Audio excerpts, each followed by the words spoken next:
You have a horizontal line on your Android screen, so let's just try to fix it. So the first thing you want to do is simply go ahead and restart your phone. A soft reset can fix temporary display glitches. Press and hold the power button or the power plus volume up or down button for 10 to 20 seconds until the phone restarts. If that doesn't work, then try to allow the phone to cool down. Overheating can cause internal screen components to glitch sometimes. Also, if you have a screen protector or cases, try to remove that for a while.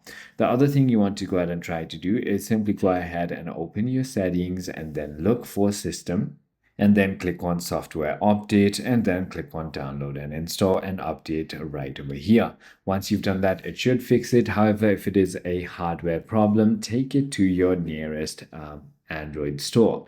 I hope this video clarifies everything for you. If you have further more queries, feel free to comment down below and I'll see you on the next one.